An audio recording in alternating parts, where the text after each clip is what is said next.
Well, today's guest went from shooting ski films and action sports edits to obsessing over dashboards and market signals.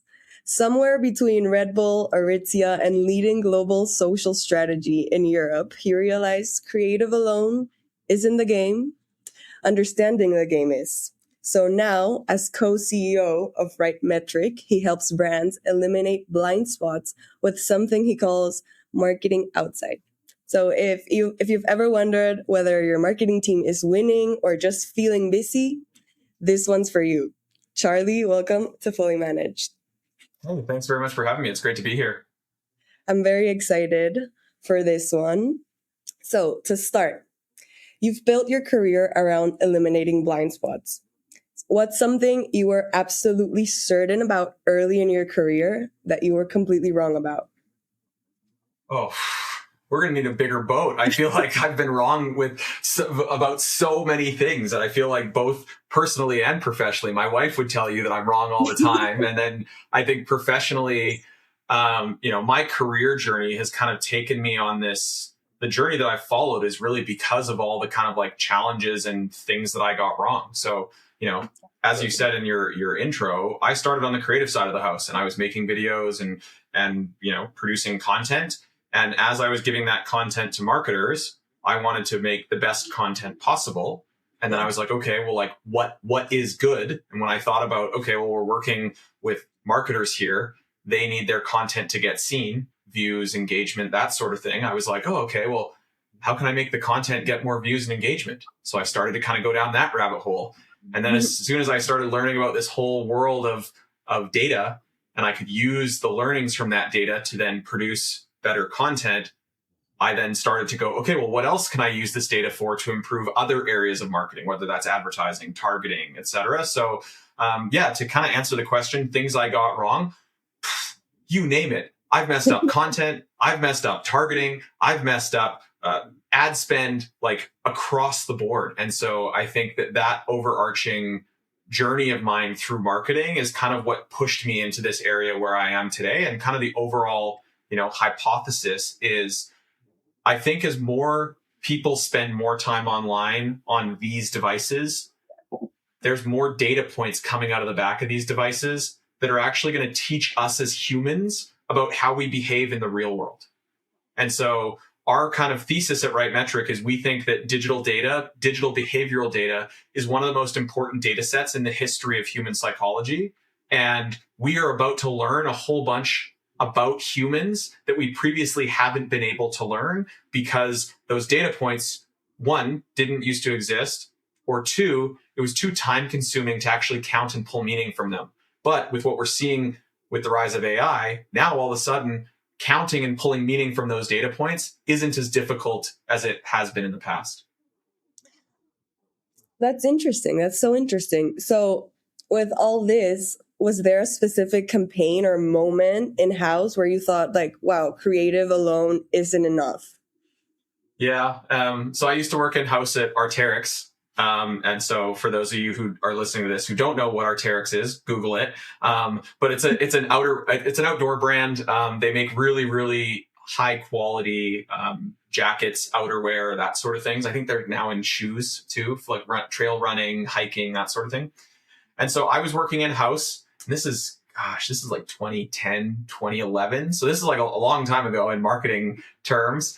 And I had just spent like a full week working on a video, and I was a video editor, right? So we had filmers who were out around the world filming stuff, and they would send us footage, and then it was my job to kind of cut that stuff together. And sometimes it would be, hey, for TVs in stores where it's like a loop of product. Sometimes it would be, hey, we're launching a new campaign. Okay, what's the campaign video? Or we're launching a new, et cetera, et cetera. So I was sitting there editing, and so I had just spent the entire week working on a single video. 40 hours, like staring at this thing, obsessing over all the little details. And then I handed it over to our marketing team. And I sat on the marketing team, but I was a creative, right? So I handed it over to the marketing team, and off they went.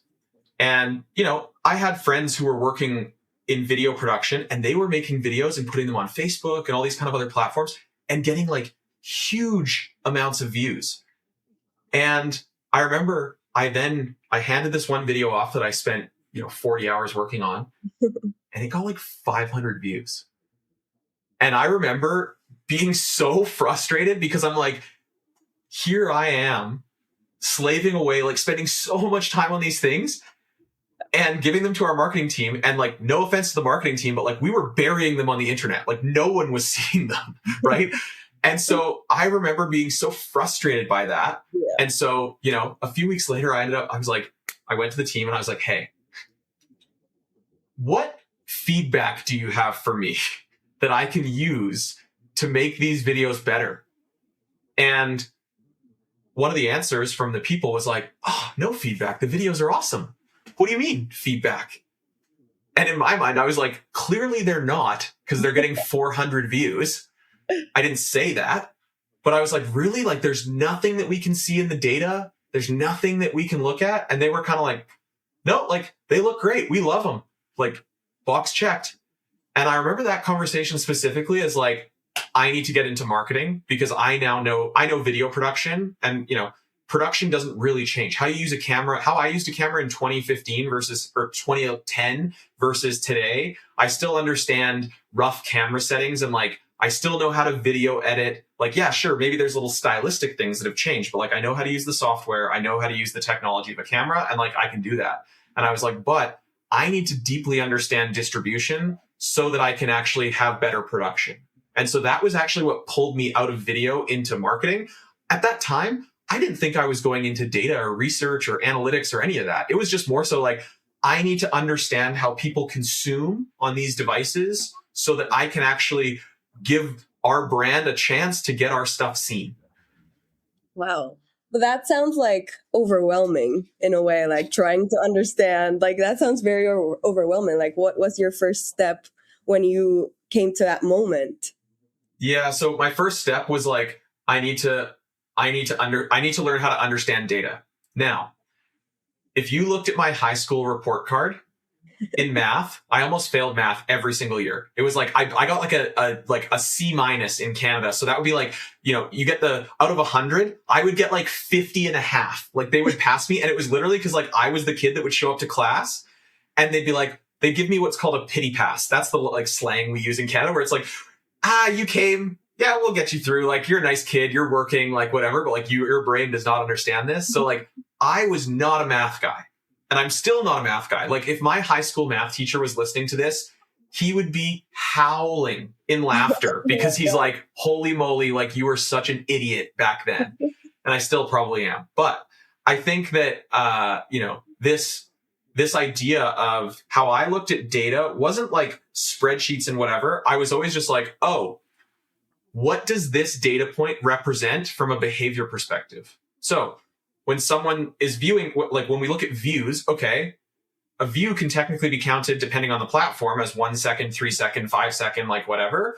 And then I was like, okay. And then I was like, okay, shares. What does that mean? Oh, well, that means someone's clicking the share button, but also it means they want to share this content with others. So that's a stronger signal. So I started to just think about it as like signals, not as like algebra. And I think most business people and most marketers think about data as like algebra. And they're like, oh, it's just this kind of like, there's that scene in The Hangover where it's like Zach Galifianakis at the card table, and like all of a sudden the graphs come up all around him and he's counting cards and it like looks like the Matrix. And I'm like, no, it's not that. It's just getting an understanding of like, what are people doing and how can we count what people are doing and then use that as a signal or an input that we then take into a broader analysis that allows us to understand what should we do or what should we not do. So, and so how I started was like, one, thinking like that and just breaking it down into like the most little pieces because that's how my small brain understands it. And then number two was, okay, where can I get my hands on that data? So what I did was I actually started talking to the marketing. Hey, can you show me, like, can you go into Facebook or YouTube or whatever? Can you just like take some screenshots and send me some screenshots of some stuff? Like I wasn't even, that's what I said. I literally said screenshots. I didn't say an Excel file or a CSV because I was like allergic to that. I was like, stay away. But I was just like, I just need to start spending time with this stuff to get a better understanding. And so that's kind of how it started. And then, first it started with social data. Then it was like, okay, well, what other data sets can we start to look at?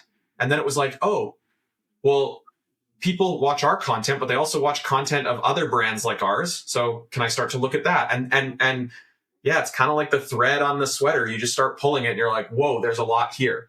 Now, I think to your point, it can be overwhelming. There is a lot here. And that's why I think it's important to get an understanding of, no pun intended, what are the right metrics that we're actually looking at based on what we're trying to do as a business, right? So yeah, I think that it can be very, very overwhelming. The point isn't to look at all of it. The point is to look at the stuff that makes sense for what you're trying to accomplish. Well, that's very cool. And I love that arc in your story. I mean, we're going to send this to your math teacher because and you're just like, you're making me feel sorry, like Mr. Chan. My math teacher, yeah, Mr. Chan, my grade 12 math teacher. Man, that poor guy. He had to have me as a student, and I was not good. Yeah, I mean, then look at you now. You're making me feel like anything's possible. I love it. So you started your career making things, like you said. Mm-hmm. So now you build systems that measure and guide things. Did that shift feel like a loss of creativity or a deeper form of it? Ooh, that's a really good question.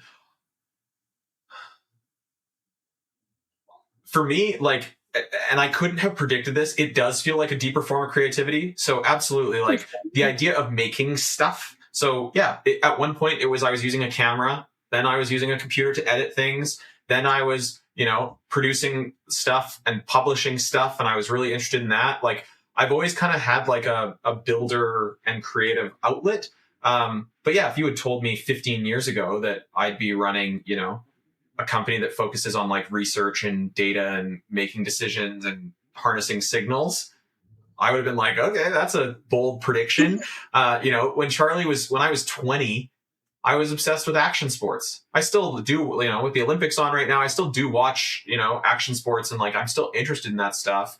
But my interests have broadened. And, so yeah, I think it definitely has changed. I think that I've learned about myself that I do deeply understand how to build systems. However, I'm not a developer. Like I don't write code. I don't do whatever. I'm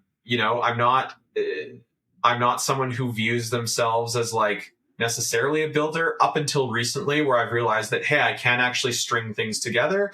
And for me, I think a big thing that I've focused on over the last 4 or 5 years is actually writing.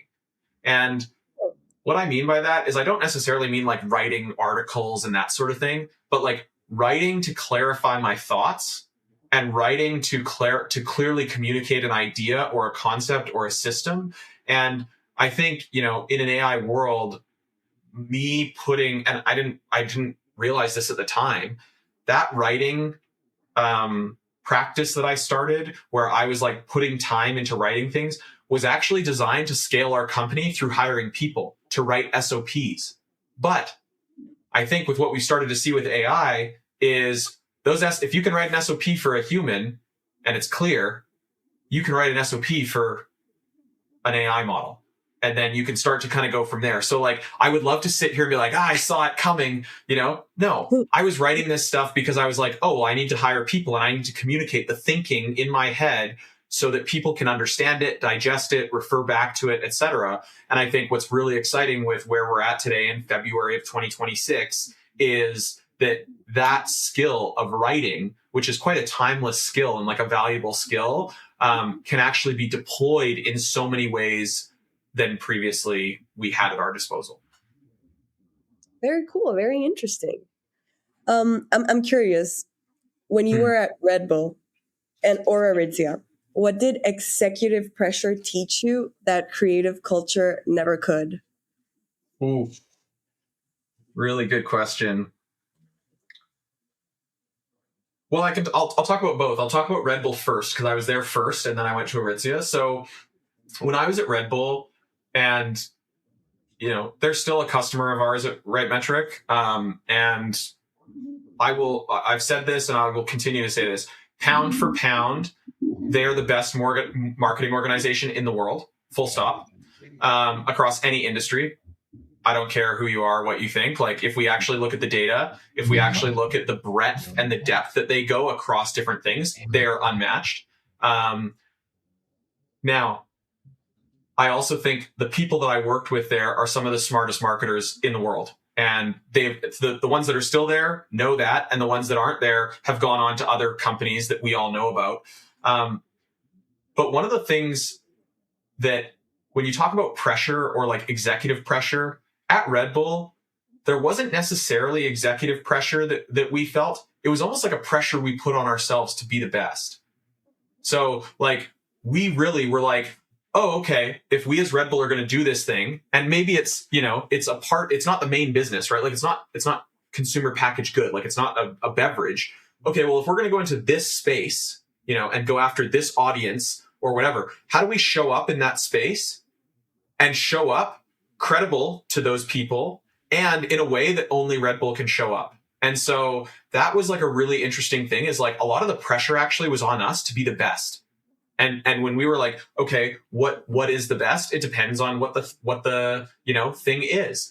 And so I think there wasn't necessarily any overarching pressure from executives. However, the DNA of that company was Red Bull gives you wings. Red Bull is pushing things forward and like being the best at something. So I think actually the tip of the hat goes to the early executives there who instilled that culture, and the people in that organization who instilled that culture of like, well, we're Red Bull and like we push things forward here.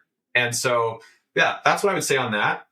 The pressure at Aritzia was different. So, again, Aritzia has been a very successful organization. I think their business is amazing. The product is amazing. The story is amazing. There was a specific meeting when I was working there, and where I felt the pressure. And that's actually kind of what pushed me to lean into what Right Metric does now, which is Outside.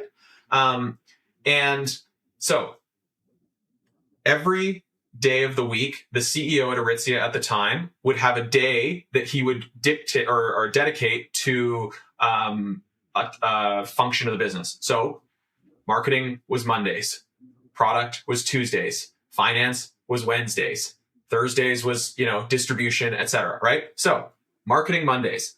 What that meant was the CMO would have a meeting with the CEO from 9 a.m. until however long it went. Sometimes those meetings were 30 minutes. Sometimes it was the entire day. You didn't know. And so me, as the head of social, who was reporting into the CMO, you would get called into those meetings. And so one of the meetings that I had was, I had been there for 5 months maybe at the time. And when I took over as leading social there, social was like an afterthought for them. Like, they thought social media equals Instagram. Like, they didn't actually think about like more broadly channels, but also like, how does it service the rest of the business? Should it actually sit in marketing, or like, what about client success? And what about all these kind of other areas? What about hiring? All that, like employer brand, etc. And so when I came in, I made a bunch of changes just to kind of stop the bleeding, so to speak, in marketing. And we had set up some tracking and whatever, and we had increased our output. And so, all the stuff that we were tracking was actually starting to look awesome. Like, I think we had just grown 20% in every category that we were tracking month over month, which was awesome. Whether it's like follower growth, reach, video views, like you name it. It was awesome. So I walk into this boardroom and feeling pretty good. I'm like, hey, this is awesome.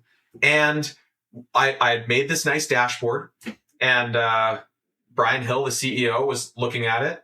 And Brian's an intense guy, and he's looking at it, and I'm kind of talking through it. And then I kind of, I finish speaking, and I sit back down, and I'm kind of like, waiting for the like, nice job. And he goes, let me get this straight. So we've grown 20% here. How does that compare to our category? And I froze. And basically what he said was, if you're saying we grew 20, but Zara grew 50 or 80, I should fire you. Oh my God. But if Zara grew 5, and J. Crew and Club Monaco, if they all grew like 5, like smaller, but we're growing 20, I should give you a raise. I was speechless. And you know what? He was right. Yeah. He was right. Oh my God, that's Like, crazy. here I am marking my own homework, being like, 20%, isn't this great? And he was like, yeah, in relation to what though? And that was like a huge turning point for me, where that's like pressure from an executive, but it actually pushed me to be better. And when he said that, I was like, he's right. It was super uncomfortable, but he's right. And so that was kind of when I was like, huh. So I left the meeting and I started to go look into, can I get my hands on as many of those data sources? And this is where I started to look at external data. Because I was like, cool, I know what we're doing. But it doesn't matter if I know what we're doing if I'm completely blind to the other brands we're competing against. That was number one. And then number two was, how are we showing up compared to other brands that our target customer is spending time with? Because at the end of the day, we're also competing with, BuzzFeed, Netflix, whatever, right? So like, we need to understand how we stack up and how we fit into that, and so that we can counter position ourselves and actually give our brand a chance to earn their attention. Right. So those were kind of the two ways. And I go back to actually my time at Red Bull. When I was at Red Bull, we weren't sitting there looking at the other energy drink companies. Like, sure, we would look at them, but who we were actually really looking at was like BuzzFeed, Lad Bible, World Star Hip Hop. Like, we were looking at like, where is attention on the internet, period, full stop? Because we had to compete with that. If we're trying to earn that type of attention, that's the benchmark. And so we were constantly looking at that, being like, okay, is what we're doing good enough to earn this? Like, this is kind of what the bar is. And so, yeah, two very different examples, but two things that definitely shape the way that I think about marketing, and that our company thinks about how to help marketers think about marketing. Oh my God, that's so crazy. But yeah, I mean, I think we should give more credit to the moments that make us so uncomfortable, because like truly that's where, the evolution and the growth of happens, Totally. Like, that's totally. crazy. Yeah. So because you've worked agency side and in-house, Red Bull, Aritzia, like, I'm curious, like, what's a myth agencies believe about big brands that's just completely wrong? Oh. What's a myth that agencies believe? That's a good question.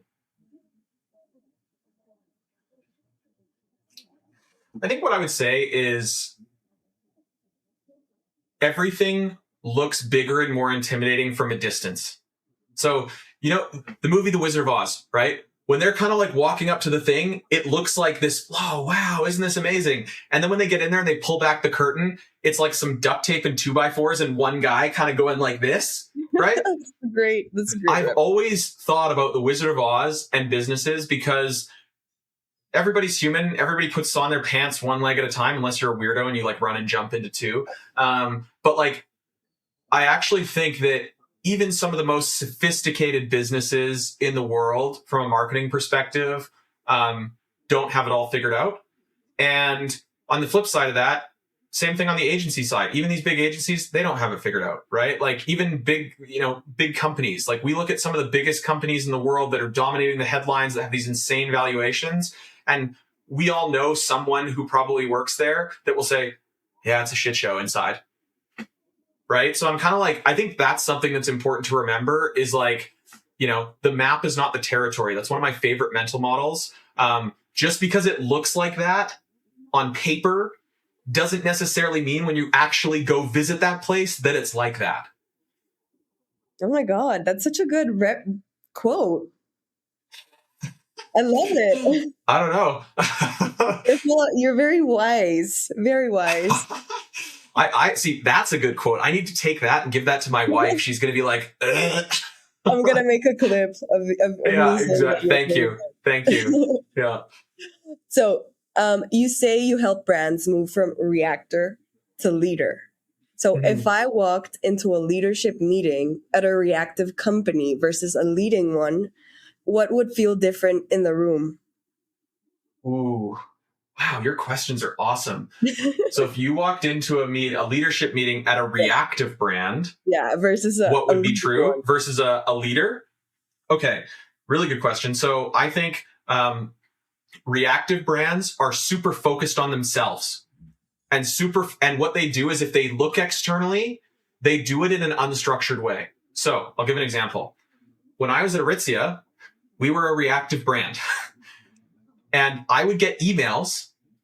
Literally, it would be a forwarded email that would be an article about some campaign that, J. Crew or Zara or Club Monaco. It would be a business of fashion article, usually forwarded on to me, that would say, what are we doing about this? That's a reactive, definitely. You want to talk about reactive? That's super reactive. What are we doing about this? Now, that doesn't necessarily mean, like, sometimes you do want to react to things. Absolutely. So that's a different conversation. However, if your default is you read a headline and forward it onto your team and go, what are we doing about this? You are a reactive brand. However, if your team actually has a process or a framework or a structure that looks externally so that you can, number one, monitor and see things. Number two, measure, keyword measure. And then number three, choose to adapt or not. We have this framework we use called MMA, monitor, measure, adapt, right? So cool. If you have a structured process in doing that, then great, that's fine. But I think what I see is far too many things will have examples like I just gave, where it's just like, what are we doing about this? Or they'll completely just go like this, not look anywhere, and just do the same thing over and over again. And their numbers might be good. Like the numbers might be good, but they're just so focused on that, cool. When is your luck going to run out? Because like if your numbers are good, and in today's world, chances are your competitors are going to be looking at you and starting to see stuff. So people are going to find out about it. And then are they going to offer something similar? Are they going to do something to undercut you, et cetera, right? So like this idea of just kind of like being like, oh, we just focus on ourselves, closing your ears and like closing your eyes and being like, ah, la, la, la, la, la, can't hear you. Like that is a great way to give your brand a death sentence. You need to understand how you behave, how your brand fits into the broader ecosystem in a structured way. So those are two things I think that really come to mind, is like overly reactionary without any process or structure or thinking or discipline. And two, only looking at yourself. Those are two great ways to slowly start to put your brand into the ground. My God, that's crazy. That's so interesting. So you've worked, I'm very curious about what you're going to say to this. So you've worked at the intersection of creative instinct and data discipline. So should those two ever fully agree, or is some tension between them necessary? Mm-hmm. Yeah, I think what's funny is anytime I speak at a conference, I know I piss off the creative people in the room. And I say that, I'm like, I'm Canadian, so sorry in advance, but I'm probably going to offend you. But I think that friction and tension is good. As long as it's never personal. It has to be about the work and the problem, right? So like, it's not like, well, I don't like this because you're an idiot. No, like, let's actually talk about the problem or the challenge that we're facing. I think there's a reason that I ended up in the position where I am now, and I'm not just making videos anymore, because I think that you do need both of those things. And so a friend of mine, when I was working at Red Bull, we were talking about this tension and this balance, and his definition of marketing, which I think is brilliant. Marketing is art for the sake of commerce, commerce being the key word. And that phrase to me is like, you do need to be creative in marketing. You do need to be artistic in marketing. But the overarching purpose of marketing is to help a business drive growth. So you can be creative and you can do those things, but not at the expense of driving growth. If you want to make art projects, be my guest. The art gallery is down the street to the right.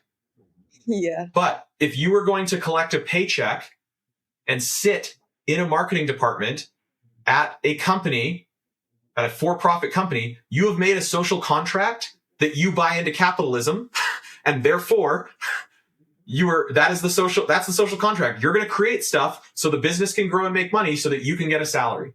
And so that's a very like pointed perspective that I have, but I do think it's absolutely true. And so I think for me, from a friction perspective, I think that most creatives find data intimidating and find like this like science of marketing quite intimidating. And I think that falls on the shoulders of those data and scientific people. They're not actually explaining things well enough to the creative side. And on the flip side of that, I think those people who aren't explaining well enough also aren't necessarily appreciating the creative and art that goes into it. You need both. So I actually think that the tension is very, very valuable. Some of the best creative decisions and discussions I've ever been involved in have been like super heated and spirited. And it's awesome because you actually are attacking the problem and getting to ideally a better solution. And you have some people who on the creative side who are saying, I think it needs to look like this, this, this. And then you have people with data going, oh, well, here's what's being consumed. And so I think you can have both. I just think the problem is they oftentimes don't speak the same language. They oftentimes, their ego gets in the way where they're like, well, this is my livelihood and I identify as a creative. And then you have people on the data side who are like, well, you're just wrong. And so like, I think that both of those actually are wrong because you need both to come to the table and you need to compromise. And I also think you need to pick your battles, right? Yeah. But I think that it's a really important workflow and process to install in a business where that friction naturally happens and you do it at a regular cadence so that the teams get more comfortable with each other and they're all skating towards the same goal. That's a fantastic take. And shout out to your friend for that definition. That's wonderful. Truly, we're going to make a clip about it and give him a shout out. Yeah, cool. So you talk about marketing outside instead of inside. So what's the most dangerous blind spot you see sophisticated marketing teams still walking around with today? All of them. Like, that's the thing is like the amount of times that we have gone into companies or I've had conversations with marketers where I go, hey, what do you think your blind spots are? And number one, they'll say, I don't have blind spots. And I just like do a giant eye roll. Because I'm like, everybody has we all have blind spots in life, whether it's in our personal life or professional life. So that's like saying we don't have competitors. Okay. Like, yes, you do. Like, don't be dumb. So this concept of blind spots, I don't think there's necessarily one that I would point to. It's not like, oh, they always have a blind spot into this. I actually think it's like acknowledging whether they have blind spots or not, which is actually a deeply personal exercise. Right? It actually reflects the mindset and humility of the leaders. Oh. Do the leaders actually believe that they can improve? Yes or no? Because show me someone who says that they don't have any blind spots, and I'll show you somebody who doesn't actually want to look at the truth. Oh my God. And so cool. I think that oftentimes it's actually asking questions in a gentle way and then going, have you thought about this? And here's why I'm bringing this up. Have you thought about this? And they go, no, I haven't thought about that. That might be hard to see. Oh, well, did you know that these data sets exist? Oh, those data sets exist, so I can see that? Oh, that's interesting. Oh, I've never looked at that before. Oh, I've never thought about that before. All of a sudden, you're actually breaking the frame a little bit and reshifting how people approach strategy because now the inputs have changed. And if the inputs have changed, the process in which you use those inputs to build an output is surely going to change. And so, yeah, I don't think there's necessarily one thing that comes to mind. It's more so just going, 1, have you thought about this before? 2, did you know that this is available? 3, now that you know that it's available, is that going to change the way that you operate? And then 4, do you actually have the humility and the courage and the lack of ego to change how you operate moving forward? Wow. That's... I don't know. Maybe it's just, and maybe I've obviously spent a lot of time thinking about this problem because I see it over and over again, and I lived it, right? Like I'm not saying anything that I haven't actually been through. Think about the examples that I gave earlier when I was at Aritzia. I got asked uncomfortable questions. And guess what? I have an ego too. And so I'm sitting there going, shit, what do I say? And then when I sat with it, I was like, he's right. He's right. So I and that's not to say, oh, I have no ego and like you should be like me. Everybody's on a different stage of that journey, but like it's just so funny. Like a lot of marketing strategy is actually around the psychology of the marketer. Oh my and God. Getting that right before we actually understand the psychology of the people that we're trying to reach. Right? So I don't know. There's so many things in marketing. It's the psychology of the marketer. It's the process. It's the budget. Like that, you name it. There's so many things in the chain that need to go right.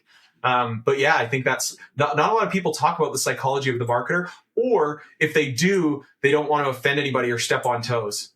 So the psychology of the marketers. Oh my God. That's something that needs to be discussed more. Most definitely. I know. I feel like there's a separate podcast episode just about that.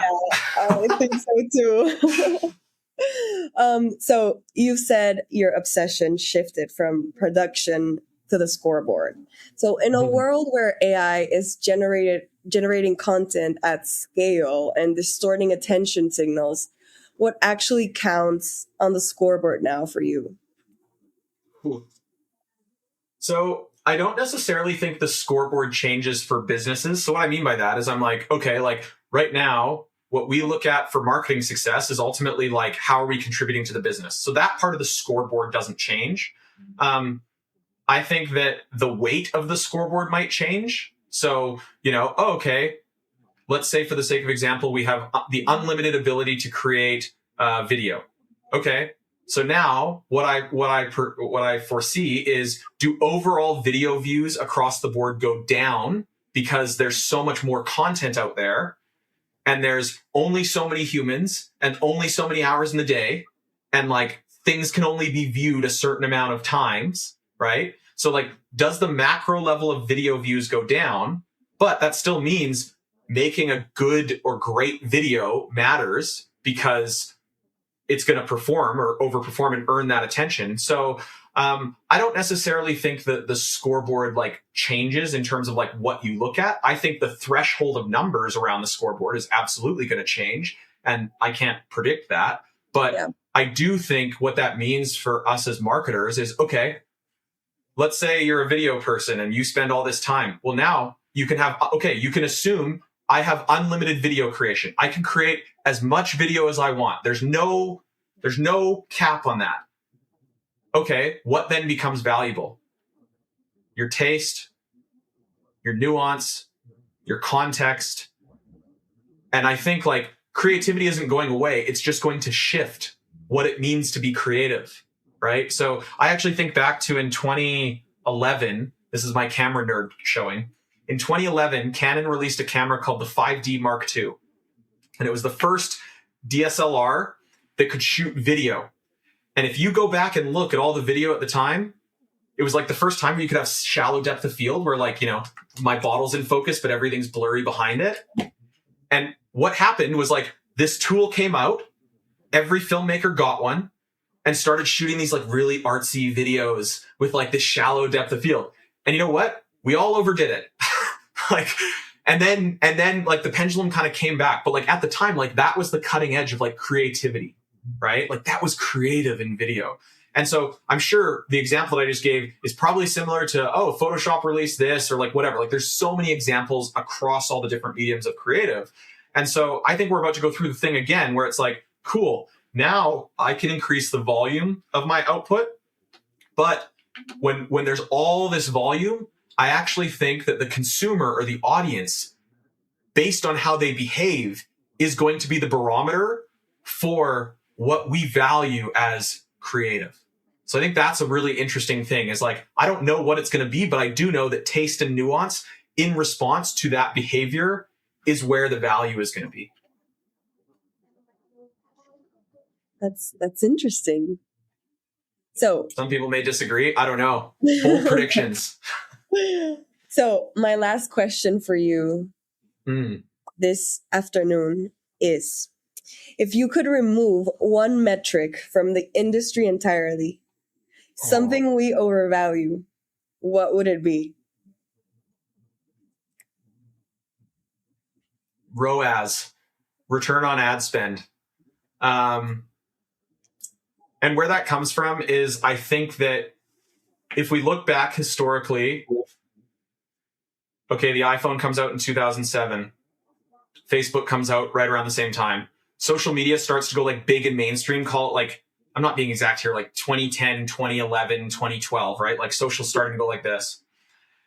Then all of a sudden, performance marketing, digital advertising starts to go like this because you can target all these things and you can put $1 into Facebook and make $4. Now, that then happened for however many years. The Cambridge Analytica thing happened. So there's some data privacy things. So access to data gets cut. And so we as marketers all got high on the supply of like, put $1 into Facebook, make $4. And that was how things were for like 8 or 10 years. And then some of those data sources went away. And yet we have now been trained and built our processes and workflows around, well, how much money did I spend and how much did it earn? And that attribution, and why I say ROAS, I'm picking more broadly on attribution, is getting more and more murky.